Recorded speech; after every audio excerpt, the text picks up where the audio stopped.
This is your final lecture for the first half of Philosophy 100, an Introduction to Philosophy. And in this final lecture before the midterm, we'll be looking at philosophy in early to medieval Christianity. Augustine of Hippo, given this name because he was bishop of the area of Hippo in northern Africa, is the most pivotal figure for the Christian religion since the author of half of the New Testament, Paul of Tarsus, and there has been no more significant or impactful individual than Augustine in the 1600 years that have passed since him. Second place to him will be the other figure that we'll be looking at in just a moment, Thomas Aquinas. Now, Augustine grew up in a home with a Christian mother and a pagan father. His mother, Monica, desired for Augustine to convert to Christianity after being a teacher of rhetoric for quite some time, which is the art of knowing how to speak well and argue well. We eventually see Augustine will move into debates that are more philosophical in their context. What we see him do first religiously is to go toward a teacher named Mani and the religion of Manichaeism. You can see that at the very bottom of this slide. Manichaeism teaches that there are two opposing equal forces in the world of good versus evil. And so when we see the Manichaean influence over Augustine, we'll see a strong emphasis upon the devil, a figure who embodies evil. But as Augustine's thoughts mature, he migrates toward Neoplatonism. And you've seen that we looked at this on an earlier lecture, and this is the idea that we see of evil existing in no other way other than a movement away from the good.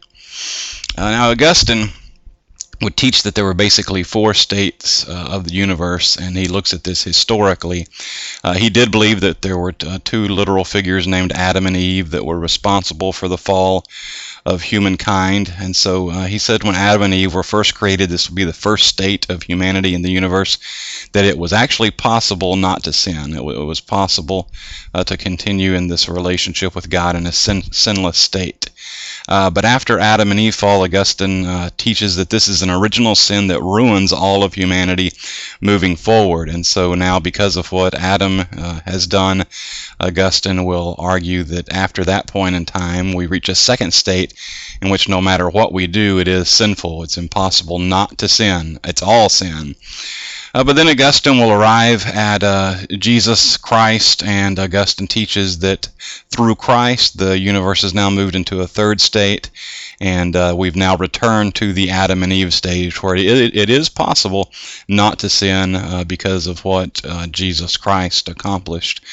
And then finally, Augustine argues that there will be a fourth and final state that will last unto eternity, and this is when the kingdom of God will be realized. And Augustine teaches that in the kingdom of God, it is impossible to sin, that no matter what you do, it cannot be considered sin, because sin would not exist in that kingdom. So Augustine sees history as moving through these four states with that purpose.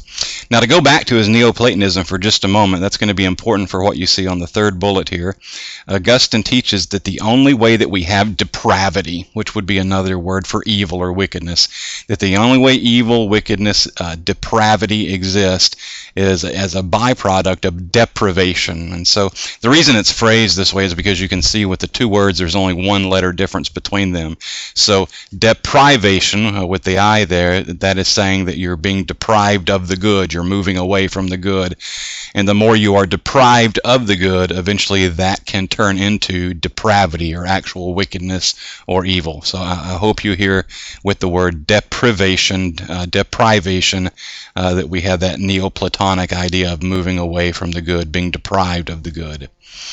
Augustine also introduced the just war theory into Christian philosophy. Prior to Augustine, we see that pacifism had been the main teaching about violence and war within the church, but now during Augustine's time, as Christianity has become an empire-sanctioned and in some places empire-mandated religion, we see that for an empire to sustain itself, it will have to go to war. So Augustine says, as long as your motivation in the war is love, and as long as your motivation is not to take land away from another person and to protect yourself, then that is a justified war for the Christian faith. Now, 100 years prior to Augustine is when Christianity had became a state or empire sanctioned religion. For the first 300 years of Christianity, this was a persecuted faith tradition, but you can certainly see how things are changed once a religion is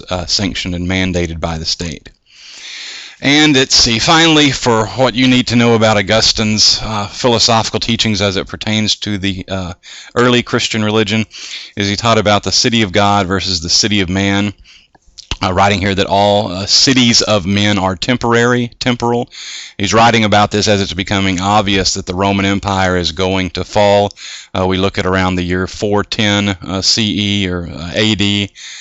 For this taking place, and that over against the city of man, which is temporal and will definitely always be destroyed, for another city of man to take its place, there will eventually one day be a city of God, and that city of God will be something that is eternal. Thomas Aquinas will become a revolutionary figure for the Christian faith, as we are with Thomas Aquinas well into the medieval period of Christianity. Aquinas was part of a monastic order named the Dominicans, and the Dominicans were very well known for being scholars, spent much time at the academy and universities, and Aquinas had a very gifted teacher. He's actually the one that we would be talking about for this time period if it weren't for the fact that his students surpassed him. Albert the Great, Albertus, was a very learned teacher, and he was Thomas Aquinas' main professor. When Aquinas was young, he was very shy and quiet, and this caused his fellow monks to tease him, maybe even bully him. They thought because of his quietness that he was unintelligent, and so this earned him the name the Dumb Ox, which is quite ironic considering how brilliant Aquinas would turn out to be. Now, the reason Aquinas is a revolutionary theologian or philosopher is because he brings about a major transition, not just in Christian theology, but in Western philosophy. Theologians and philosophers prior to Aquinas held a Platonic worldview. Just to remind you, this means when they were seeking for truth and knowledge, they would turn inward into the realm of ideas to try to find out what truth and knowledge could be. Aquinas, however, was going to shift back to the Aristotelian worldview, meaning he is going to turn outward to look for truth. Now, prior to Aquinas, there had been another, and you don't need to know what I'm about to say for your exam. I just want to set something in context here. Prior to Aquinas, there had been a theologian named Anselm, and Anselm presented an ontological proof for the existence of God by turning inward and thinking about the highest being, the highest thing that could actually exist. So again, you don't need to know that for the exam, but just to set it in context. So if Anselm turned inward with an ontological proof for God, we now have Aquinas, and this is what you do need to know for your exam. Aquinas turns outward and looks at the cosmos, and he arrives at what will be termed a cosmological proof for the existence of God. Now, I do use different wording than your author here, but I do want to walk you through the 5 proofs that Aquinas observed as evidence for the existence of God. Okay, number 1 was movement.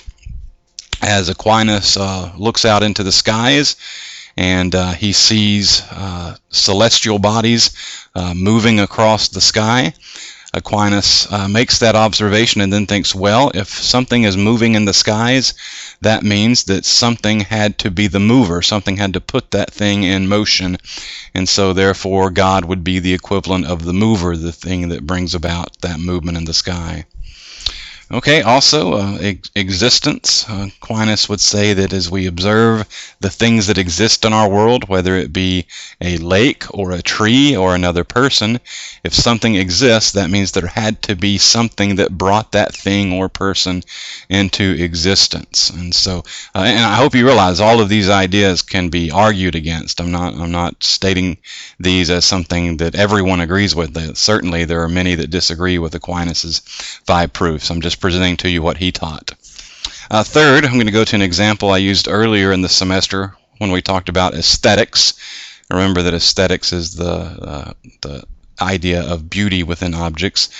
And so if we have a shiny, red, round apple, and then we have an apple with a bunch of bruises on it, and we compare these two things, there will be universal agreement that the round, shiny, red apple is better than the bruised apple. And so Aquinas says that if we have this idea of quality about which we all agree, then that means there must be some being that put that idea of quality into the world. And so who would that being be? According to Aquinas, it would be God. Also, as Aquinas observed nature and the seasons, and the way how, as he observed, nature cooperates to bring about life and to have life flourish, Aquinas said there must have been an intelligent design to this. This idea is coming back into popularity over the past 25 or 30 years, that God is basically an intelligent designer, the one who put the design into place.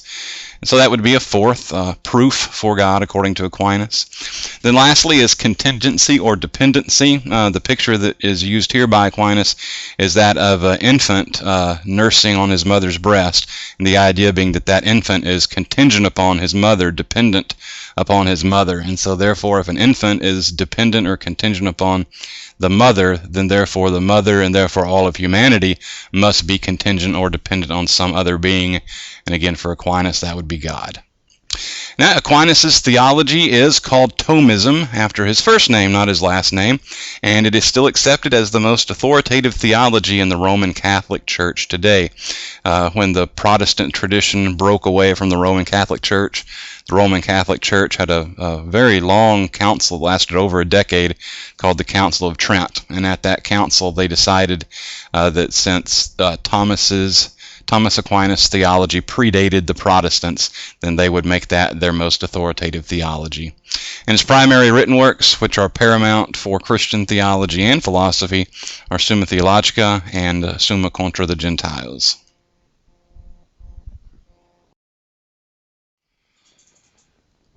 The major problem that the Christian philosophies of early Christianity and medieval Christianity bring about is that with their concept of who God is, then this brings about a question that is, and on many levels, unanswerable. Now, I'm surprised that your author did not give you this word. It's a very important word, and you will certainly see it on your test. The problem of evil is called Theodicy. So Theodicy is your really important word for this slide. It's really a compound word that takes two Greek words, theos meaning God, and dike meaning righteousness or justice. And so Theodicy itself, just the one word, is almost a question of how can we make a declaration that if a God exists, that God is just and righteous based upon the evil and wickedness in the world today. And so the presuppositions that the Christian faith holds about God that causes it problems philosophically are these three attributes: that God is omniscient, which means that God is all-knowing; that God is omnibenevolent, which means that God is always good; and that God is omnipotent, which means that God is all-powerful. So if God is all-knowing, all-good, and all-powerful, how could it be that this God would allow for there to be so much suffering and evil in the world? The ideas seem incompatible with one another. As a matter of fact, your picture here is Adam and Eve after the fall and the suffering and the pain that they are enduring. And how could an all-good, all-loving God allow that? And of course, almost every attempted answer to this question has something to do with free will, that God grants humanity free will, and so if humanity falls into making some mistake, then it is humanity that's bringing suffering and evil into the world. But there will be many critics who will challenge that kind of answer, saying, well, there's also innocent suffering, and how could a God who is good, who could foresee that there would be this much suffering and wickedness, how could that God not intervene and put an end to it? And so even though there have been supposed answers attempted to this question of theodicy for centuries, there have always been critical responses that show the answer to be imperfect or inadequate. Augustine, his attempted answer focused on that lost free will of humanity in the original sin of Adam, that free will is is now thwarted. The free will is now deformed, really, after what happened with Adam and Eve. And of course, as you saw on the earlier side, according to Augustine, through Christ, that free will has been restored, but humanity continues to struggle to use that free will correctly. And let's see, I do want to give you a chance here to email me another one of the answers to a bonus question here. I think you'll be able to find this through a Google search if you don't already know it off the top of your head. There is a comic strip that on one level certainly is read by children and understood by children, but it also has sort of a deeper level to it. And one of the issues that this comic strip addresses quite often is the issue of theodicy. That's a very grown-up question for a comic strip. Anyway, I want you to email me the name of this comic strip, and it has two characters, a little boy and his pet tiger. So hopefully that'll be enough to help you find the name of that comic strip, and you can email that to me, and that'll be worth 10 extra points.